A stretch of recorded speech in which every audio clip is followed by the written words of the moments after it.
Welcome to the deep dive. Ever wondered, how you can actually trust the results you get back from a medical lab? Mm-hmm. That's a fair question. Well, today we're kind of pulling back the curtain on that. We're talking quality assurance, specifically in bacteriology and immunology labs. Yeah, it's a really crucial area, often unseen but vital. It really is. And it's more than just the tests themselves, right? It's this whole system. Exactly. A system designed to make sure those answers, the ones doctors need for diagnoses, they're absolutely solid, rock solid. So for this depth dive, we're drawing on a comprehensive WHO publication. We'll be digging into the core ideas, the essential principles and practices that make lab results reliable. Precisely. And for you listening, we want to make it clear that this lab quality assurance thing, it isn't just bureaucratic box ticking. It's really the silent guardian of reliable healthcare. That's a great way to put it. Think about it, one wrong lab result, it could send a doctor and you down a completely wrong path. So our aim here is to pull out that core knowledge, those aha moments, without getting bogged down in, overly technical jargon. Absolutely. And we've got quite a bit to cover based on this source. It touches on everything from, well, the moment a sample is taken right through to when the results get back to the doctor. It's a whole chain of events. Definitely. It sounds complex, and it is, but we'll act as your interpreters, you could say. We'll point out the really vital bits and show how they all connect to the bigger picture of health. Sounds good. Okay, so let's start right there. Why is this focus on quality so, well, universally important in health labs, especially maybe in places where resources are tighter? Right. Well, the critical thing to grasp is the direct link, the connection between quality assurance and good patient outcomes. It's simple, really. Labs that really commit to quality, that they deliver results that are actually relevant, results doctors can trust, results that don't waste precious time or money because of errors, and crucially, results that arrive fast enough to actually make a difference for the patient. That makes sense. Timeliness is key. Absolutely. And while that's vital everywhere, you can imagine in developing countries, the impact of dodgy or late results can be even more devastating. Think about trying to track a widespread infection and getting it wrong because of a lab mistake. Yeah, that really paints a stark picture. So it's about the individual patient, but also much bigger public health implications. For sure. Now, you mentioned this earlier, but the way we think about quality, it's evolved, hasn't it? It's not just about checking the tests anymore. Exactly. We've moved on quite a bit. It started, mostly focusing on what labs did internally to check their own work. That's internal quality control, or IQC. Right. Then came external checks, external quality assessment, or EQA, where labs get to see how they stack up against others. Like getting graded. Sort of, yeah, a comparison. But now, the big umbrella term is the quality management system, QMS. QMS, okay. And that QMS, it takes this really broad view. It covers everything from the moment the sample is thought about the pre-analytic phase, like getting the right sample tube. Before the test. Right, all the way through the actual testing. That's the analytic phase, making sure the machines are calibrated, the chemicals are good. Science bit. The science bit, exactly. And finally, how those results are reported and actually understood the post-analytic phase, making sure the report is clear, gets to the doctor quickly, and they know what it means. So it's like the whole life cycle of that test result, start to finish. Precisely. A full life cycle view to guarantee accuracy. And I guess achieving that, it's not just about having procedures written down somewhere. Oh, definitely not. Yeah. Real quality, it needs commitment. A commitment to doing things right every time. That's what we call good clinical laboratory practices. It has to come from everyone involved. So it's planned, not accidental. It's absolutely planned. It's a deliberate activity, not a happy accident. Which brings up a key point. If it's so vital and needs everyone on board, what stops labs? What are the main hurdles they face? Well, the source points out a few big ones. Sometimes it's just a lack of awareness, people not fully grasping why all this matters so much. Then there's the obvious one. Lack of resources, money, equipment, maybe trained staff. That hits smaller, more peripheral labs particularly hard. Absolutely. A major constraint. And linked to that, maybe a shortage of clear, practical guidelines, especially for those labs outside the big centers. Plus, sometimes it's just hard to demonstrate the real, tangible benefits you get from investing in quality. Yeah, proving the value can be tough. But what's really significant here, overcoming these issues, it's a step towards something bigger. Yeah. Accreditation. Accreditation. Okay, what's that? That's when a lab is formally recognized by an independent body, showing it meets specific standards for competence and quality. You could almost see accreditation as like a pathway to a healthier world because it ensures lab services are meeting globally recognized quality levels. Okay, that makes the importance clear. So we know why quality matters and some of the challenges. Let's get into the nitty-gritty. What are the actual factors that can mess with the quality of those lab results we rely on? Okay, so like we touched on, these factors fall into those three buckets: pre-analytical, analytical, and post-analytical. And it's really, really important to remember this isn't just the lab's job, it's a mutual responsibility between the lab folks and the clinicians ordering the tests. A team effort. Totally. Right, let's break it down. Pre-analytical first. Yeah. Stuff that happens before the sample even gets properly tested. What can go wrong there? Oh, loads of things. It's actually where a lot of errors creep in, surprisingly. It starts right with the patient. Are they properly prepared? Did they need to fast, for instance? Right. Then the request form itself. Is it filled out correctly? Right patient, right test requested. If you order the wrong test, even a perfect result is useless. Sure. But specimen collection is huge. Absolutely vital. Getting the right type of sample, blood, urine, tissue, whatever. Collecting it the right way. Getting the right amount. And labeling. Don't even get me started on labeling. Mix-ups are catastrophic. I can only imagine. And then, how is that sample handled? How quickly does it get to the lab? Yeah. Is it kept at the right temperature during transport? How is it received and logged in? All that impacts whether the sample is still good for testing. You mentioned some specific examples in the source about how timing or handling is critical. Can you remind us? Yeah, good examples. Think about, say, testing a stool sample for ME biases, certain parasites. Okay. The active form of that parasite, the trophozoite, it doesn't survive long outside the body. Yeah. So that sample needs to be looked at really quickly, maybe within an hour. Otherwise, you miss it. Wow, that fast. Or blood tests for microfilariae, another type of parasite. Some of those are more active at night, so the blood draw has to be timed correctly, usually at around midnight, to even have a chance of finding them. Right. And then there are really delicate bacteria, like Neisseria gonorrhea or anaerobic bacteria that die in oxygen. If those samples aren't collected into the right transport medium, or if they sit around too long or get cold, the bacteria die. Leading to a false negative. Exactly. A false negative. The patient has the infection, but the test says they don't. All because of something that happened before the test even started. That's the core insight. Really small pre-analytical errors can have massive consequences downstream. That really drives the point home. Okay, so that's pre-analytical. What about the analytical phase, the actual testing? Right, the science bit. Here, the focus shifts to the lab's internal processes. Is the equipment working right? Regular maintenance, calibration, that's key. Makes sense. Reagent quality is huge too. Those chemicals used in tests. They need to be stored properly, not expired, not contaminated, stable. The procedures themselves, the methods, are they reliable? That's where those standard operating procedures, the SOPs, are absolutely essential. Everyone doing the test the same way every time. Consistency. Exactly. And the test itself, is it specific? Does it find only what it's supposed to find? Is it precise, giving consistent results on repeats? And is it accurate? How close is the result to the true value? Lots of factors there. There are. Personnel proficiency is another big one. Are the staff properly trained and competent, choosing the right technique for the job with reliable reagents?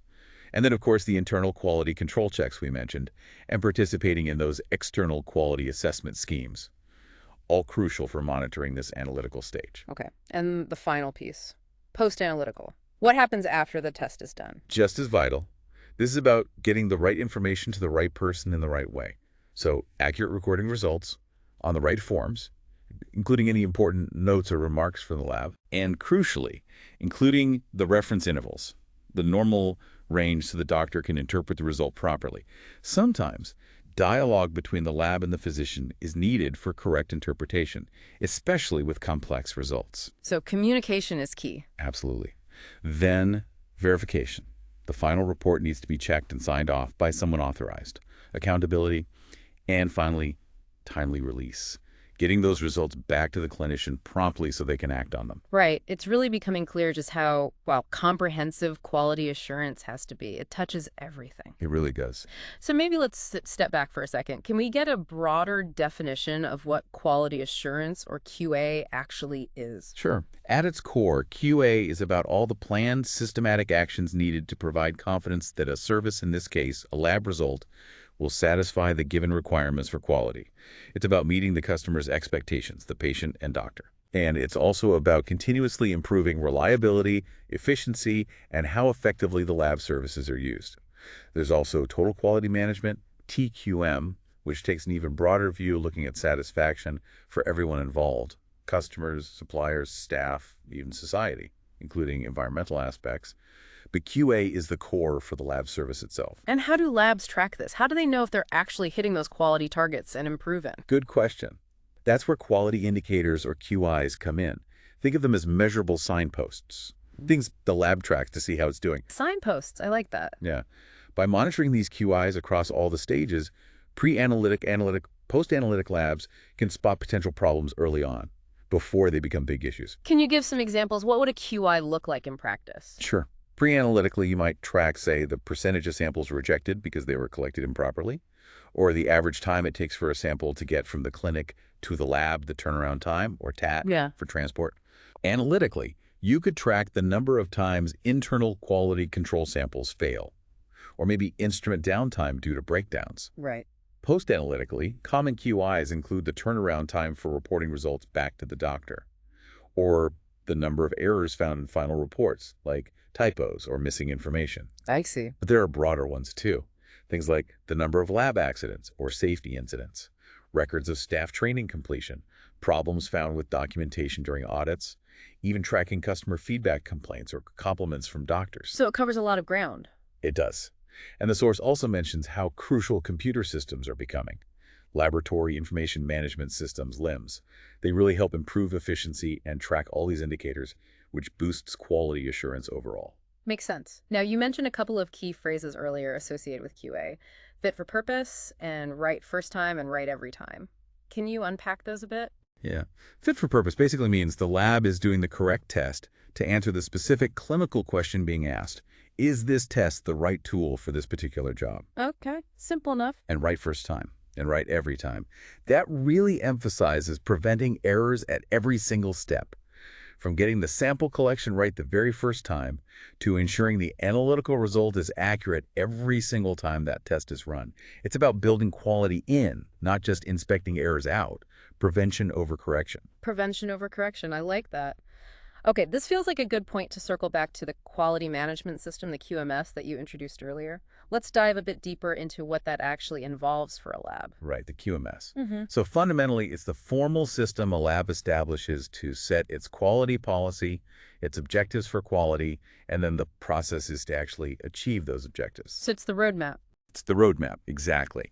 And it represents that important shift in the thinking we talked about, moving beyond just focusing on the analytical testing part, recognizing that errors happen, and often they happen before the sample ever gets near an instrument or after the result comes off it. Right, those pre- and post-analytical phases. Precisely. So a good QMS aims for what we could call the 6 rights. The right result, at the right time, on the right specimen, from the right patient, with the right interpretation based on correct reference data, and all done at the right cost. The 6 rights. That's a useful summary. Now, you also drew a distinction between quality assurance, QA, and quality control, QC.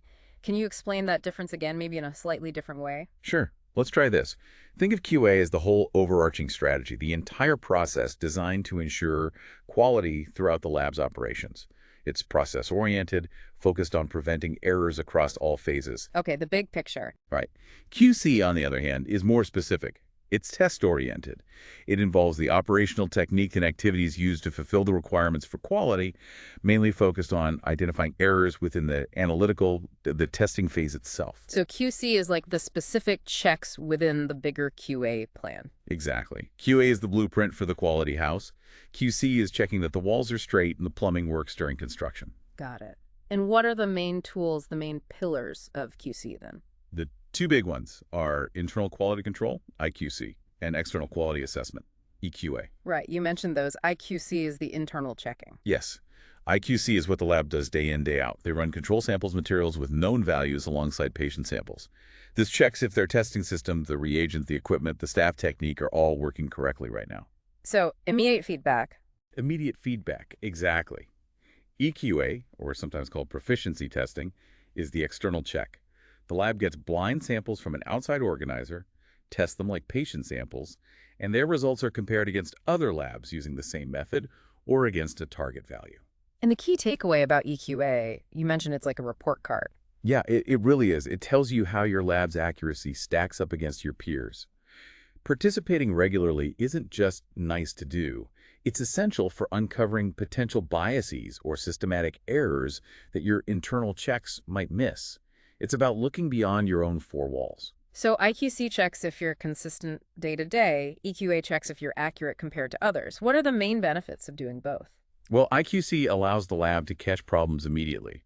If a control result is off, they know something's wrong with that test run, and they can hold patient results, troubleshoot, fix the issue, and rerun the test before releasing potentially incorrect information. And EQA provides that broader perspective. It helps identify longer-term drifts in accuracy, maybe issues with a specific method the lab is using, or areas where staff might need retraining. It really drives continuous improvement. Okay. Now, you also mentioned a quality system earlier. How does that fit in with the QMS? Are they the same thing? They're very closely related, often used almost interchangeably. But you can think of the quality system as the entire infrastructure the lab puts in place to implement quality management. It's the organizational structure, the people, the procedures, the resources, the processes, everything needed to meet the quality requirements. So the system is the what, and the QMS is the how, like the documented plan. That's a pretty good way to think about it, yeah. The quality system is the whole setup dedicated to quality. The QMS is often seen as the documented part, the quality manual, the policies, the procedures that describe how that system operates. The ISO definition focuses on the organizational structure, responsibilities, procedures, processes, and resources needed. Okay. And what are the essential components, the key elements that make up a robust quality system? The source breaks it down into 5 main areas. First, organization and management structure, clear leadership, defined responsibilities for quality. Makes sense. Second, using recognized standards, like ISO standards, and properly validating all the test methods the lab uses. Validation, proving the tests work reliably. Exactly. Third, documentation, which we've touched on, but it's critical. Fourth, assessment monitoring performance, evaluating results, audits, EQA participation. And fifth, training ensuring staff are competent. And leadership is key to making it all happen. Absolutely. Lab management has the ultimate responsibility. They need to be visibly committed, define the quality policy, ensure everyone understands it, and critically, provide the necessary resources, time, money, people, equipment, to make the quality system work. It all flows from that commitment. Documentation seems to keep coming up as vital. It really is, because documentation does those 2 key things. It provides direction. These are the policies, the manuals, the SOPs, telling you how to do things correctly. And it provides evidence. These are the records, the forms, the logs, showing what was actually done and that it was done correctly. Direction and evidence. Exactly. And controlling those documents is crucial, making sure everyone's using the latest approved version, that old versions are removed, that changes are tracked properly. You need effective document control. Think of it, without good documentation and control, how can you ensure consistency or investigate when something goes wrong? It's the lab's memory and rulebook. Yeah, I can see that. And the other elements were assessment and training. Right. Assessment is all about checking performance, monitoring those quality indicators we discussed, managing errors when they happen, finding the root cause, fixing it, conducting internal audits to check compliance, external audits perhaps for accreditation, and participating in EQA. All of this feeds into identifying where improvements are needed. Continuous improvement again. Always. And training underpins everything. You can have the best procedures and equipment, but if the staff aren't properly trained on how to use them correctly and understand the why behind the quality measures, the system falls apart. The source even outlines a step-by-step approach for labs developing a quality system, starting with management commitment and going all the way through implementation and ongoing review. Let's zero in on documentation again for a moment. You said direction and evidence. Can you expand a bit more on why good documentation is so indispensable in a lab setting? Sure. It's fundamental for so many reasons. Clear communication is a big one, ensures everyone's on the same page.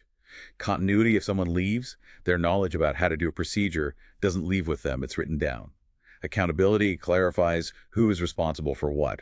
Standardization ensures tests are done the same way every time, which is critical for reliable results. Consistency. Exactly. Then there's regulatory compliance. Many regulations require specific documentation. Training good SOPs are essential training tools. Decision-making records provide data for making informed choices.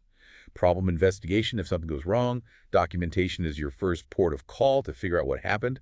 And ultimately, efficiency-clear procedures prevent wasted time and resources. Plus, it's proof to auditors or inspectors that you're following your own rules and meeting standards. What are the main types of documents we're talking about here? The source highlights several key categories. You've got your high-level documents, the quality policy, the quality manual, maybe strategic plans related to quality. The overarching stuff. Right. Then the really practical stuff, standard operating procedures, SOPs, those detailed step-by-step instructions for specific tasks. You might also have manuals for specific areas, like a safety manual or an equipment maintenance manual. Okay. And then you have forms templates used to record data. Things like test request forms, worksheets, result report forms, quality control logs. And once those forms are filled out, they become records. Ah, so forms become records. That's the evidence part. Precisely. Forms guide data collection. Records provide the proof. And how should all this paper or these electronic files be managed, kept under control? Well, consistency is key. Management needs to decide on standard formats, styles, numbering systems. Key documents need distribution lists, who has copies, who needs to be updated. Changes must be controlled, only authorized people can make changes, and those changes need to be documented. No random scribbles on the official procedure? Definitely not. Every control document should have a unique ID, a clear title, issue date, version number, page numbers, like page 1 of 5, and show who prepared, reviewed, and authorized it. Often they're stamped controlled or managed in a system that clearly marks the official version. And how do you keep track of it all? Usually with a document control log or a master list. It tracks all the documents, their current versions, review dates, etc. The absolute critical thing is ensuring that only the current approved versions are available where the work is done. And documents need regular review, maybe annually or sooner if something changes, to make sure they're still accurate and relevant. Obsolete documents. They have to be removed immediately to avoid confusion. Okay, so that's managing the instructions. What about managing the records, the filled out forms, the results data? Right, the evidence. Records are vital. They're the reference point if questions arise later. They help spot trends. Maybe QC results are drifting slowly. They're essential for troubleshooting problems. And they build credibility. They show what was actually done. How should they be stored? Again, consistency helps using standardized forms or electronic templates. Storage needs to be secure, protecting them from damage, fire, water, pests, loss, or unauthorized people looking at them. Confidentiality is obviously key for patient data.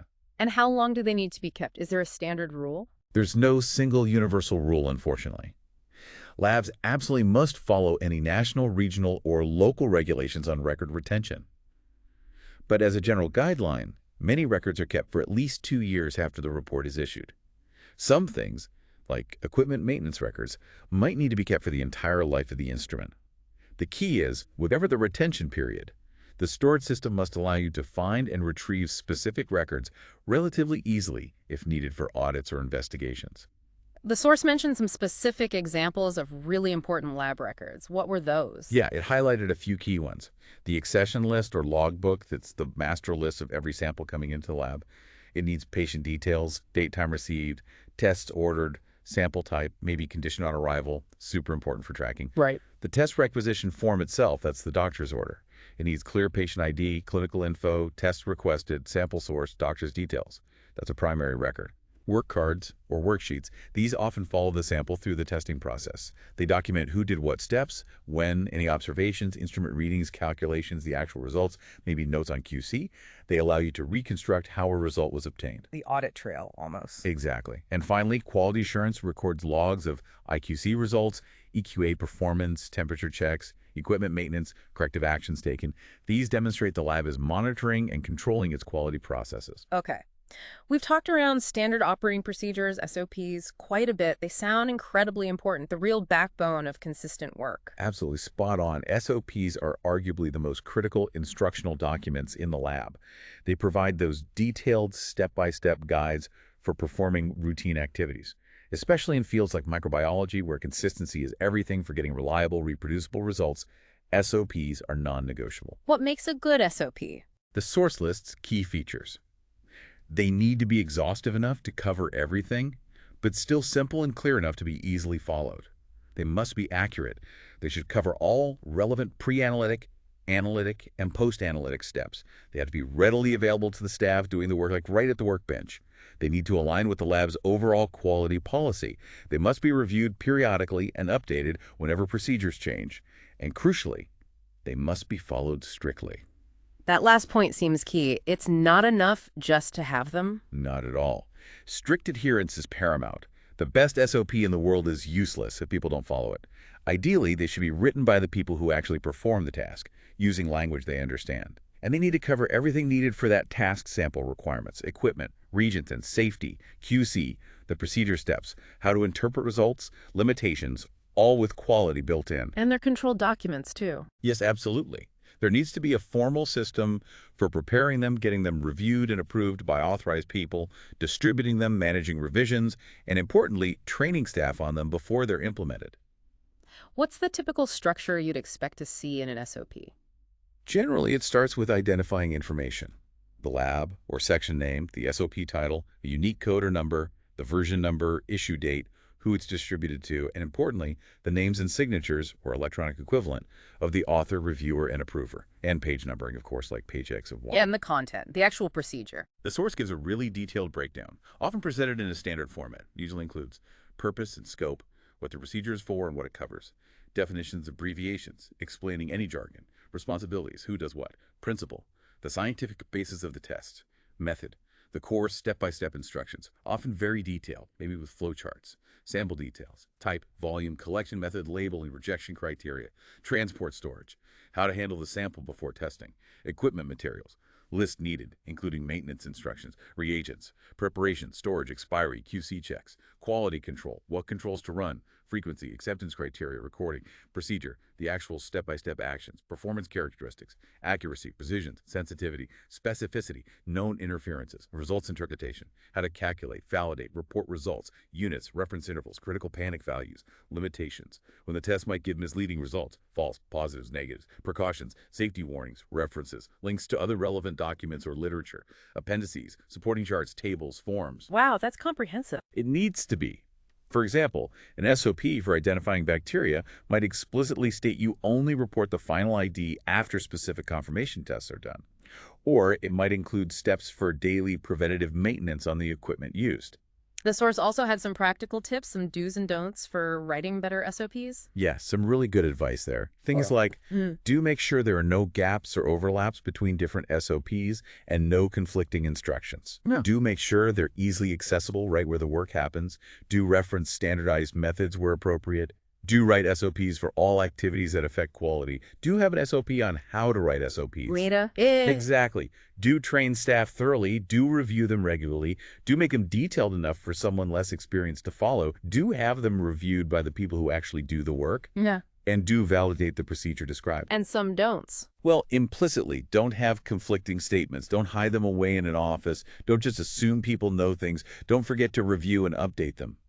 Essentially, the hallmarks of a good SOP system are: they exist for all key procedures, they're specific to that lab, they're clear and easy to follow, they're used for training, they're treated as living document, they're easy to find, and crucially, they are followed by all staff all the time. Okay. So I've got the systems, the documentation, the procedures. How does a lab actually check if all this effort is working, if the quality is really there?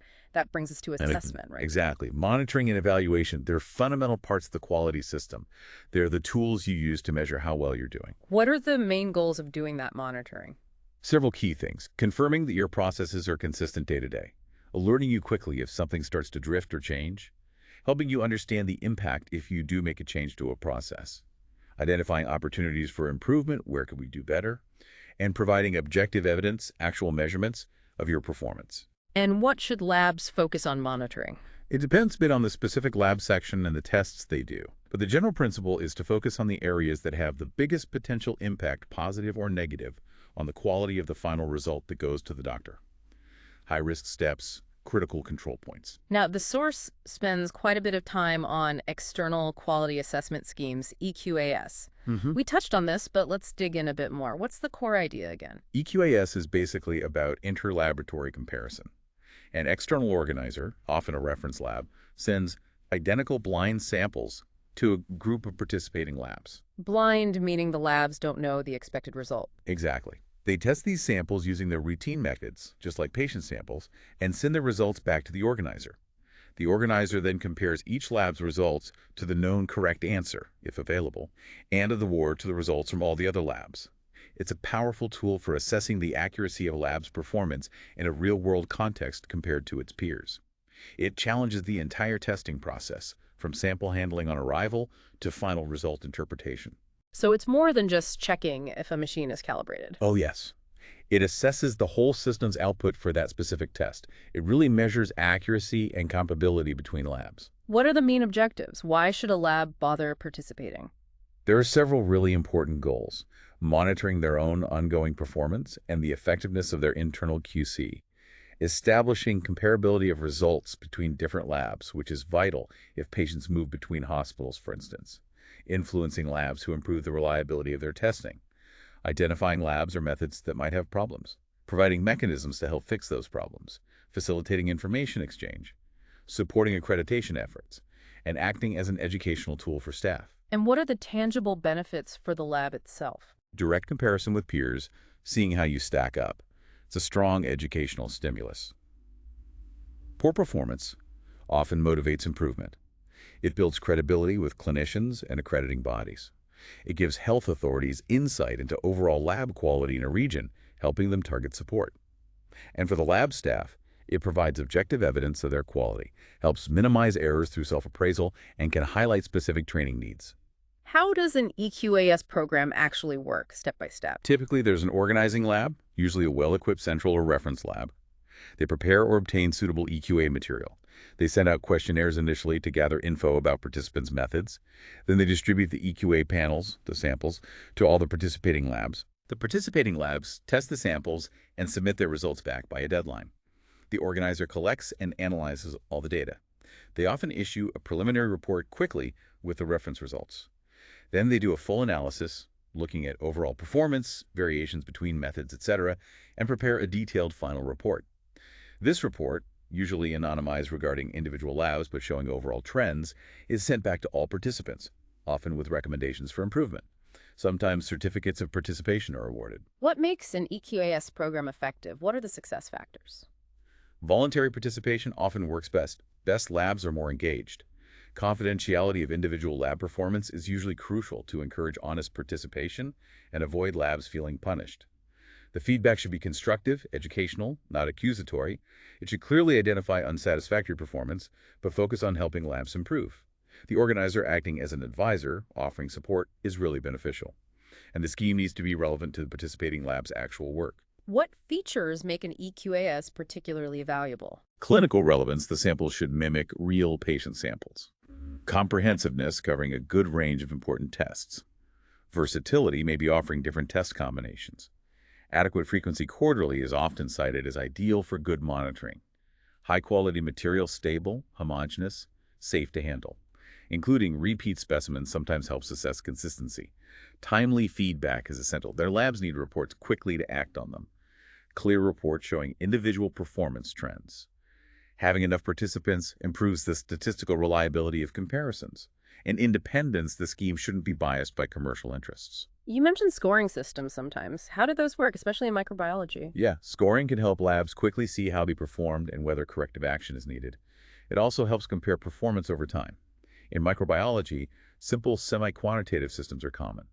For identifying an organism, you might get points for correct identification, partially correct, right genus, wrong species, or wrong no answer. For antibiotic susceptibility testing, they often categorize errors as minor, example, resistant reported as intermediate, or major, e.g. resistant reported as susceptible, or vice versa, with major errors obviously being more critical. A well-designed scoring system, presented clearly in the EQA report, helps the lab pinpoint significant problems, understand contributing factors, and identify the source of the error, ultimately leading to improvements that benefit patient care. Makes sense. Now, you also briefly mentioned internal quality assessment, or IQA. How is that different from EQAS? IQA is basically the lab running its own internal proficiency testing program, often within a single lab or a network under the same management. They might prepare their own blind samples or use commercial materials or retest previously analyzed patient samples. It's similar in principle to EQAS checking performance on unknown samples, but it's organized and evaluated internally. What's the advantage of doing IQA? It allows the lab to tailor the program exactly to its own needs. They can test more frequently than typical EQAS schemes, maybe focusing on specific problem areas or new tests. They can include a larger number of challenge samples. Methods include things like splitting a clinical sample, testing one part routinely, the other blind as IQA, or re-examining a selection of positive and negative samples, maybe even sending them to another lab in their network for comparison. It provides another layer of internal monitoring. This has been incredibly thorough, a really deep dive into lab quality assurance. To kind of wrap things up, can you give us a final summary of the absolute key takeaways? Okay, let's try. We've seen that quality in health labs is utterly fundamental for reliable patient care, ensuring results are accurate, relevant, timely, and cost-effective. We've traced the evolution from basic QC to the Comprehensive Quality Management System, or QMS, which looks at the entire process, pre-analytic, analytic, and post-analytic. Right, those three phases. We detailed the many factors at each stage that can impact quality and stressed it's a shared responsibility between labs and clinicians. We defined QA as the overall systematic approach focused on prevention and continuous improvement, aiming for services that are fit for purpose and right first time, every time. Okay. We distinguished QA, the system, from QC, the operational checks, highlighting the roles of internal quality control, QC, for daily monitoring and external quality assessment, EQA, for external comparison and accuracy checks.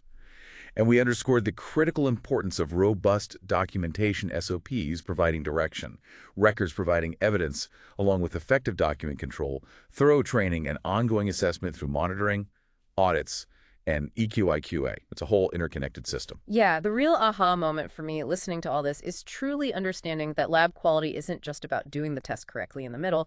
It's this whole ecosystem, this whole structure of planning, documenting, checking, rechecking, training, comparing, a constant cycle aimed at reliability. That's it, exactly. It's a holistic system. So with that picture in mind, here's a final thought for you, our listener.